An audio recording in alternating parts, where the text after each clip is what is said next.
Jemi rikthyer shkurtimisht një me disa prej zhvillimeve kryesore. Indjek.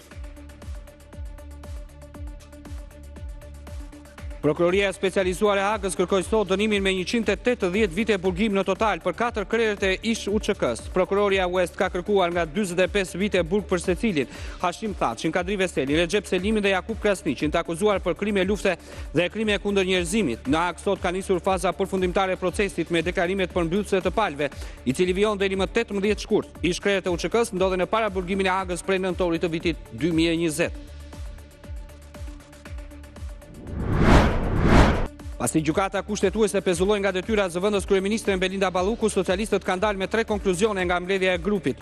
Kryeministri Edi Rama u shpreh se funksionet e padelegueshme kushtetuese nga ai antarit të qeverisë tek ai presidenti të Republikës dhe jo vetëm nuk mund të pezullohen kurse nga askush.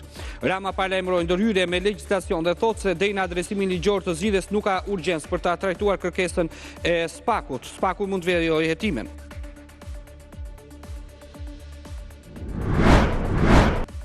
Në ditën e 7 të protestës kundër ndërtimit të resortit të biznesmenit dhe botuesit Bashkim Ulaj në Velipoj, banorët e fshatit Rjodh u ndalën para prokurorisë dhe Bashkisë Shkodër. Ata kërkojnë nga organet e drejtësisë të trajtojnë me prioritet çështjen e vërtetësisë të dokumentave të pronësisë të truallit ku po ndërtohet resorti turistik.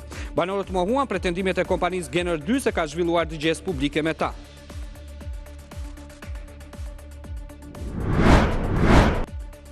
Pas pak, gjykata e posaçme do të nisë seancën paraprake për kryebashkiakun Veli Ajdet Pandeurit e tjerë, ku pritet vendoset për kalimin ose jo të dosjes për gjykim. Kryebashkiaku ka deklaruar në mënyrë të përsëritur se atij nuk i është dhënë mundësia të njihet me dosje. Në seancën e kaluar, Veli Aj akuzoi gjyqtarin e seancës paraprake të Levadeta se po i mohon të drejtën për mbrojtje efektive dhe kërkoi përjashtimin e saj, kërkesë e cila u rrëzua nga gjyqtari Ndrec.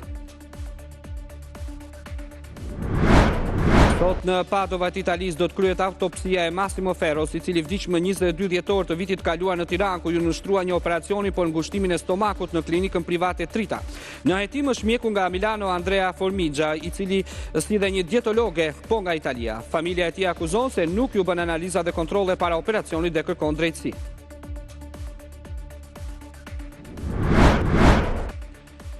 Nga sot deri të dielën e 15 shkurtit, Shkodra kthehet në kryeqendrën e festimeve të karnavaleve. Përgjatë një jave qyteti do të shndërrohet në skenë magjike të performansave të shumta, personazhe groteske dhe parada për publikun. Ditë dhe natë aktivitete do të surprizojnë qytetarët që do të shkojnë në Shkodër për të festuar.